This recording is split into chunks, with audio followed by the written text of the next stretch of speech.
नमस्कार। तो कल था वीकेंड और वीकेंड पे कुछ ज़्यादा ही मैचेस थे। और अगर मैं इंटरनेशनल मैच से स्टार्ट करूं तो देखिए कल इंडिया का हांगकांग से मैच था जिसमें हम जीत गए। लेकिन आपने देखा है कि इंडियन वुमेन्स टीम का परफॉर्मेंस जो है उसमें कोई बहुत ज़्यादा आपको चेंजेस नज़र नहीं आया। जैसा हम खेल रहे थे एस्टोनिया के अगेंस्ट वैसे ही गेम प्ले, मतलब गोल हुए, हो गए वाले गोल, और उनके भी कुछ चांसेस हमारे ऊपर बने थे। तो बहुत ज़्यादा परफॉर्मेंस वाइज मैं ये बोलूँगा कि अभी एकदम से इंप्रूवमेंट तो आपको दिखा नहीं होगा कि उस मैच में अलग और इस मैच में बहुत अलग दिख रहा होगा। वही चीज़ें, कुछ इंडिविजुअल प्लेयर्स का अच्छा परफॉर्मेंस, हमारी कुछ मिस्टेक्स, अपोनेंट्स की कुछ मिस्टेक्स जिस पे उन्होंने कंसीड कर लिए, हम लकी रहे, हमने कंसीड नहीं किए, बस यही है।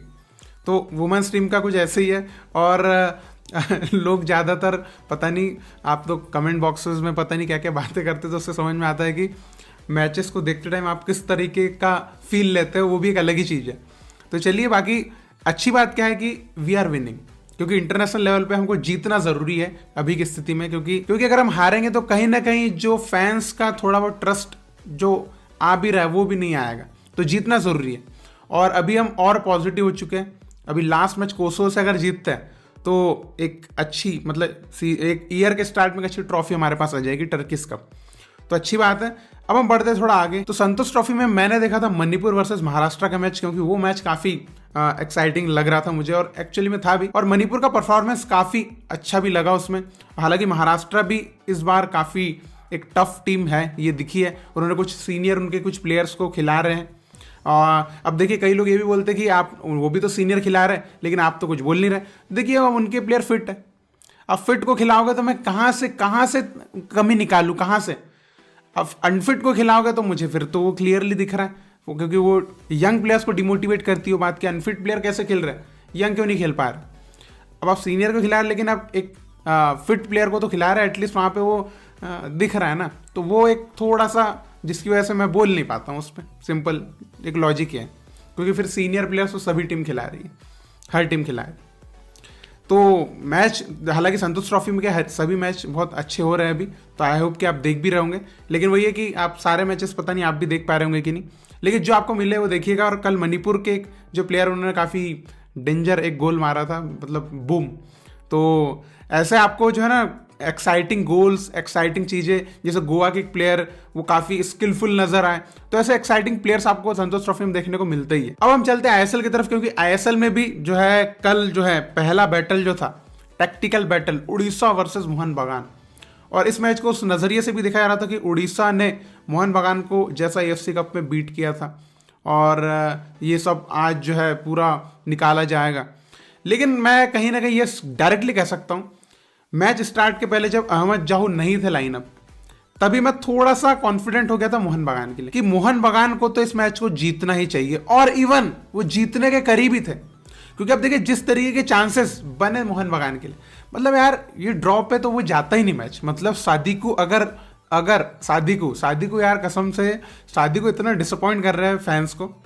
कभी कभी बहुत अच्छे गोल भी मार रहे हैं, लेकिन इतना इजी मिस भी कर रहे हैं। तो वो है ना, वो ईस्ट बंगाल में जैसे सिवेरियो थे वैसे बन रहा है वो यहाँ पे, मतलब आ ही नहीं रहा कुछ। तो ये वो चीज़ें जो है सादिकू खुद भी सोच रहे होंगे, तो अभी सादिकू को थोड़ा लोग ट्रोल भी कर रहे हैं, लेकिन आई होप कि वो थोड़ा सा आएंगे वापस, अच्छा परफॉर्मेंस देंगे। और देखिए, मैं एक चीज़ यहाँ पर बिल्कुल कह सकता हूँ कि उड़ीसा एफसी बिना, अगर आप बोले अहमद जाओगे, हालांकि पूटिया ने वहाँ पे मैं बोल सकता हूँ कि अपनी जिम्मेदारियां काफी अच्छे से निभाई है, मतलब बहुत अच्छा गेम प्ले करने की कोशिश करी। और मैं ये भी कह सकता हूं कि मिडफील्ड की मैं तारीफ भी करना ही चाहूंगा। बताओ क्यों? क्योंकि उन्होंने काउको जैसे प्लेयर को उतना अच्छा परफॉर्मेंस में आने नहीं दिया पूरे मैच में, क्योंकि काउको को आपने देखा, और सहल तो अभी परफॉर्म ही नहीं कर पा रहे, पता नहीं मतलब उस टाइप का परफॉर्मेंस जो है। हालांकि उन्होंने लास्ट अभी गोल मारा था, लेकिन परफॉर्मेंस बेसिस पे आप देखें तो अभी इस मैच में भी सहल को उन्होंने कुछ खेलने नहीं दिया। तो ये थोड़ा, अगर है ना अच्छे प्लेयर्स को आप आउट क्लास करें तो ये आपकी बहुत अच्छा है कि मैं आपकी टीम की तारीफ ही करूं। तो उड़ीसा एफसी ने करके दिखाया। लेकिन मैं एक चीज जरूर कह सकता हूं कि इस मैच में आपने देखा कि अटैकिंग कितना सॉलिड है। रॉय कृष्णा, डियोगो मोरिसियो, ये सब प्लेयर के बावजूद, मतलब ये इतने एक्सपीरियंस और इतने डेडली प्लेयर्स, मोहन बगान की डिफेंस अब सेट। आप देखो कि काफ़ी सही, कुछ मिस्टेक्स आई थी, वो तो यूजुअल है कि मतलब ऐसी मिस्टेक्स आती है, लेकिन अब थोड़ी डिफेंस जो है ना वापस वो सेट थोड़ी लगने लगी है अनवर के आने के बाद।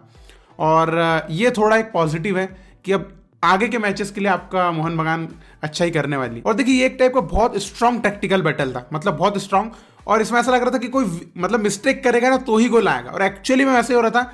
दोनों टीम का कोई खास उतने अच्छे बिल्डअप नहीं आए, लेकिन मिस्टेक्स, दोनों टीम से मिस्टेक्स भी ऐसे अटैक्स क्रिएट हुए जो ऐसा लगा कि शायद गोल हो जाएंगे, और ज़्यादा फेवर मोहन बगान का लगा। तो वो तो क्लियरली है कि चांसेस थे उनके पास विनिंग के। और उड़ीसा के पास डियोगो मोरिसियो को ऐसे चांस मिला था, तो ऐसे कुछ चांसेस भी बहुत लिमिटेड। ईसाक राल्टे को अच्छे चांसेस मिले, लेकिन ईसाक राल्टे ने यहाँ पर जो है मतलब गोल उन्होंने सही से फिनिशिंग नहीं करी।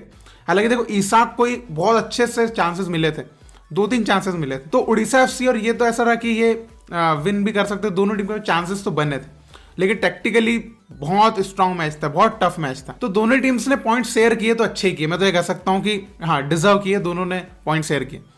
अब देखिए मैं थोड़ा चलता हूँ आगे, उसके बाद हम पॉइंट टेबल पे जाएंगे। अभी मैं जाता हूँ दूसरे मैच पे, हैदराबाद वर्सेस बेंगलुरु, मतलब हमारी टीम। अब देखिए इस मैच को जीते हैं जरूर, कोई दिक्कत नहीं है, लेकिन एक बात मैं पूछना चाहूंगा जिन्होंने मैच देखा होगा, बीएफसी फैंस अगर है, क्या ये जीतने आपको बहुत भयंकर एक्सट्रीम खुशी थी? गेम प्ले कैसा था? गेम प्ले क्या था, मतलब क्या था? मैं एक सिंपल सा एक बात बोलना चाहूंगा। एक टीम है, उसमें 11 यंग इंडियन प्लेयर्स हैं, इंडियन कोच भी है।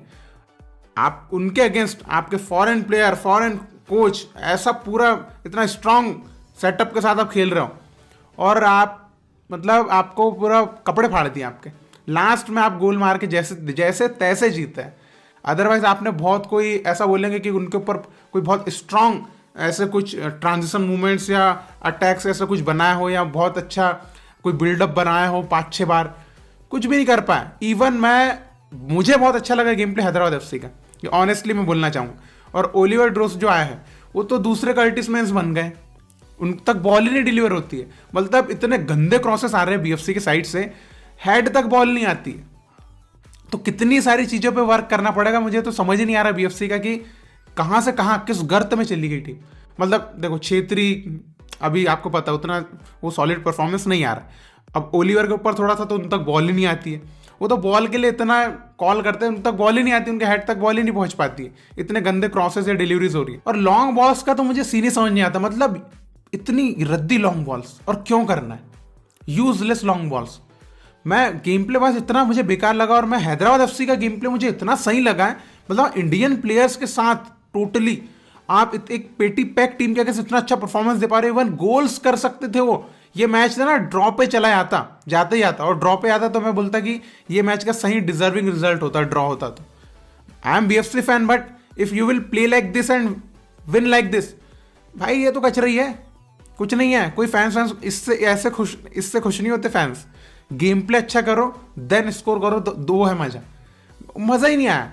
और भाई क्या यंग प्लेयर्स है यार हैदराबाद एफसी के पास, मतलब क्या क्वालिटी दे रहे, कितना कॉन्फिडेंस आ रहा है। थोड़ी सी इमेच्योरिटी है जिसमें वो कुछ मिस्टेक्स कर देते हैं, कहीं भी शूट मारना, एक डिसीजन मेकिंग में थोड़ा सा आपको इमेच्योरिटी नजर आती है। अदरवाइज आप बोलेंगे जोश और एक गेम खेलना, जीतने का जे भूख, भाई वो तो टॉप नॉच है। और ना कोई एकदम कॉन्फिडेंस है, पूरे प्लेयर में भी इतना कॉन्फिडेंस नजर आता है। देखा किस तरीके के शॉट्स ले रहे थे, कैसे कटिंग्स कर रहे थे, कैसे स्किल्स कर रहे थे। ये तो इंडियन प्लेयर्स को अगर चांस दोगे तो वो क्या कर सकते हैं। हैदराबाद एफसी तो एक एग्जांपल सेट कर रहा है कि आप दो चांस इंडियन प्लेयर्स को, मतलब ओवरऑल इंडियन प्लेयर्स को दो, सबको, हर क्लब में थोड़े बहुत, तो देखो वो कितना कॉन्फिडेंटली खेल पाते हैं। क्योंकि अब उन प्लेयर्स को पता चल गया कि हमको ही खेलना है, अब पूरा कॉन्फिडेंस आ गया, कोई डर नरना नहीं, सिंपल सी बात। तो ये है ना। और देखिए बेंगलुरु एफसी में सुरेश नहीं थे, मिडफील्ड नहीं थी, क्लियरली ना यही वर्ड है मिडफील्ड, मतलब सुरेश नहीं, मिडफील्ड नहीं, सब अटैक्स भी आपके विंग्स के थ्रू बन रहे थे, और विंग्स के थ्रू भी बन रहे थे तो आप क्रॉसेस तो आपके जीरो, मतलब क्या ही क्रॉसेस आ रहे थे। अगर ओलिवर को एक बॉल ढंग के आप डिलीवर करते, मे भी इतनी हाइटेड प्लेयर है वो एक हाथ गोल निकालते, लेकिन नहीं। तो बेंगलुरु एफसी का परफॉर्मेंस जीते हैं, लेकिन और शिवशक्ति का एक मैं कहना चाहूँगा, शिवशक्ति ने गोल मारा, बहुत अच्छी बात है। क्या शिवशक्ति को थोड़ा सा और जल्दी अभी खिलाना चाहिए थोड़ा। मुझे ऐसा लगता है कि क्या ओलिवर और शिवशक्ति का एक कॉम्बिनेशन हो सकता है, मतलब मैं देखना चाहता हूँ। क्योंकि अभी आप थोड़ा सा है ना वो डिपेंडेंसी खत्म करो हर जगह, क्षेत्रीय के ऊपर से, कि क्लब लेवल पे भी और कंट्री लेवल पे भी, क्योंकि करना पड़ेगा, इसका यूज टू आपको होना पड़ेगा। नहीं करना चाहोगे तो फिर वो ऐसे ही रहोगे। यंग प्लेयर्स को ही आप स्टार्टिंग लाइनअप में डालना चालू करो, मेरे अकॉर्डिंग। तो ये है कुछ दोनों जो मैचेस है उनका सार। और अगर हम पॉइंट टेबल पे चले तो उड़ीसा एफसी इस मैच को नहीं हारी तो उनकी जो है वो पोजीशन बरकरार है एकदम टॉप पे। मोहन बगान अभी थर्ड पे है 30 पॉइंट्स के साथ। बेंगलुरु इस मैच को जीतती है तो 18 पॉइंट्स उनके हो चुके हैं, हालांकि उनके 17 मैच भी हो चुके हैं, तो ईस्ट बंगाल अगर अपने मैचेस जीतता है तो उनसे ऊपर आ जाएगा। और हैदराबाद स्टिल जो है अपनी जीत की तलाश में जारी है और स्टिल 12th नंबर पे बरकरार है। तो आपके क्या थॉट्स हैं मैचेस को लेकर, प्लेयर्स के परफॉर्मेंसेस को लेकर, संतोष ट्रॉफी को लेकर, जो भी आप कहना चाहें जरूर कमेंट में लिख के बताइएगा। और इसी तरह आप इंडियन फुटबॉल को सपोर्ट करते रहिए। बहुत बहुत शुक्रिया वीडियो देखने के लिए। जय हिंद, जय भारत।